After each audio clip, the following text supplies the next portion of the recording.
सभी को दीपावली की हार्दिक शुभकामनाएं। वक्त की कहानियां में आप सुन रहे हैं अगली कहानी बिटिया का अगला भाग। वहीं दूर खड़ी खामोश बिटिया अपने मामा और माँ के झगड़े को दूर से देख रही थी और सोच रही थी क्या ऐसी ही खुशियां होती हैं। झट से दौड़ती हुई अपनी मौसी के पास जाती है और मौसी के गले लगती है और पूछती है, क्या ये सब जरूरी होता है जिंदगी में? जब शादी से पहले इतने झगड़े होते हैं तो बाद में क्या होता होगा? मुझे तो सोचकर ही घबराहट होती है। विद्या मौसी हंसकर समझाती है, अरे तू अभी छोटी है ना, तू अभी इन बातों को नहीं समझेगी। पहले बड़ी हो जा, फिर सब अपने आप समझ आ जाएगा। लेकिन तू ये सब छोड़ और पढ़ाई पर ध्यान दे, जब ही आगे कुछ बन पाएगी, नहीं तो मेरी तरह ही रहेगी। फिर तेरे भी माँ बापू मेरी तरह ही तेरी जल्दी शादी कर देंगे। सारे सपने अधूरे के अधूरे रह जाएंगे। समझ गई? तू तो बस खेल और पढ़ और सारी फिक्र को भूल जा। और दूसरी तरफ बातों ही बातों में बिटिया की माँ और उसके मामा का तनाव इतना बढ़ता जा रहा था कि लग रहा था कि कोई अनहोनी ना हो जाए। पर उससे पहले कुछ हो पाता, दूर से बिटिया के पिता और उसका बड़ा भाई नरेश आता नजर आता है। नरेश और बाबू घर में दाखिल होते हैं। अरे नमस्ते नानी माँ, आप लोग कब आए? मौसी भी आई हैं क्या साथ? नानी, हाँ आई है साथ, अंदर ही है बिटिया के साथ। अच्छा, मैं भी उनसे मिलकर आता हूँ। और दौड़कर कमरे की ओर चला जाता है। घर के आंगन में एकदम सन्नाटा सा छा गया, जैसे कोई बड़ी घटना के बाद का मंजर होता है। अर्जुन की माँ बिटिया के पिता को समझाती है और बताती हैं कि पास ही के गांव में एक लड़का देखा है जिससे विद्या की शादी करनी है। लड़के वाले को लड़की पसंद है, इसी वजह से उसका रोका करने यहाँ आए हैं। बिटिया के पिता बापू ये सुनकर और खुश हो जाते हैं और कहने लगते हैं कि मिठाई खिलाइए, अब क्या है, आपकी तो एक ही समस्या थी, वो भी दूर हो जाएगी। चलो अच्छा है, जितना जल्दी लड़की घर से विदा हो जाए उतना ही अच्छा है। तभी अर्जुन का फोन बजने लगता है। अरे अमन का फोन, वो शायद लौट आया एग्जाम देकर। अरे माँ, मैं भी आता हूँ अर्जुन से बात करके। माँ, हाँ हाँ जा। बिटिया के पिता बापू बोलते हैं, अरे ये सब अचानक कैसे हुआ, हमें बताया भी नहीं है आपने। माँ, वो सब अचानक ही हो गया। लड़का भला है, काम वाम भी ठीक कर लेता है और पढ़ा लिखा भी है। शहर में जाकर पढ़ाई की है उसने अपनी।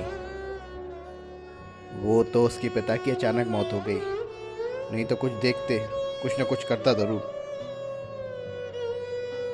और हाँ, उसके चाचा जी इस गांव के प्रधान भी हैं, उन्होंने ही तो बात चलाई थी। वैसे भी अच्छे लड़के अब मिलते कहाँ हैं आसानी से, जिसे देखो दहेज की मांग करता है, और हम जैसे लोगों का दहेज है कहाँ जो दे सकें। बाबू, चलो ठीक है, जो होगा अच्छा ही होगा। मैं वैसे सोच रहा हूँ क्या अर्जुन की भी साथ शादी कर दी जाती तो अच्छा रहता। बहन के साथ एक बेटी घर भी आ जाएगी, साथ ही रोटी बेटी का व्यवहार भी हो जाएगा, और इन सब में कुछ खर्चा भी बचेगा। समझ रही है ना आप? शादी में वैसे भी आजकल बहुत खर्च होता है, 2 अलग अलग शादी का खर्चा एक ही में हो जाएगा, और गारंटी की गारंटी भी रहेगी। अर्जुन की माँ, अरे हाँ, ये तो मैंने सोचा ही नहीं, ये तो और अच्छा है। वैसे भी अब मुझसे काम वाम कहाँ होता है, वो आ जाएगी तो मेरा सहारा ही लगेगा। ये सब सुनकर बिटिया की माँ अचानक बोलती है, क्या माँ, क्या हो जाएगा? अभी देखा नहीं है आपने कितना गुस्से में था अर्जुन। अर्जुन की माँ कहती है वो तो सब मान लेगा, वो समझता है अपनी माँ की तकलीफ। मगर माँ अगर मगर छोड़ अब और तैयारियों पे ध्यान दे। देख टाइम कितना कम है, बाजार वगैरह भी तो जाना है। अब तो खरीदारी भी डबल करनी पड़ेगी, नई बहू को जो लाना है। लो देखो भगवान की लीला, तैयारी किसी करने आए तो और क्या क्या हो गया। तभी तो कहते हैं कब क्या कैसे हो जाए कुछ पता नहीं लगता। क्यों दामाद जी। अर्जुन जो खुद ऐसी शादी के खिलाफ था, अब अचानक उसकी ही शादी की तैयारी शुरू हो जाती है, वो भी उसे बिन बताए। हर माँ की बस यही उम्मीद होती है कि उसके जीते जी उसके हर बच्चे का घर बस जाए और वो सुखी रहे। पर ये सब मान लेना क्या इतना आसान है? क्योंकि 4 बच्चों को 2 माँ बाप आसानी से पाल लेते हैं और 2 माँ बाप को 4 बच्चे नहीं पाल पाते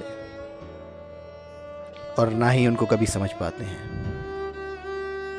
शादी इस थोड़े वक्त की खुशियों के लिए हम जाने कितनी मेहनत और कितनी खुशियां समेटे बैठे रहते हैं, पर यह कामयाब होती हैं शायद बहुत कम। एक माँ बच्चे की शादी के लिए पल भर की खुशी में जिंदगी भर का गम मांग लेती है, क्योंकि माँ तो ममता का समंदर है जो रुक भले जाए मगर खाली कभी नहीं होता। घर की चहल पहल में अब शादी की धूम मच चुकी है। दूल्हा दुल्हन अपने मन ही मन खुश है कि वो अपनी नई शुरुआत कर रहे हैं। बिटिया के घर के आंगन में पंडाल लगा है, फूलों की सजावट और लाइट की टिमटमाहट सभी की खुशियों का आगाज कर रही है। बिटिया आज अपनी मौसी को दुल्हन बनते हुए देख रही है। तो ये था कहानी बिटिया का दूसरा भाग। कुछ ही वक्त में आप सुनेंगे इसके आगे की कहानी।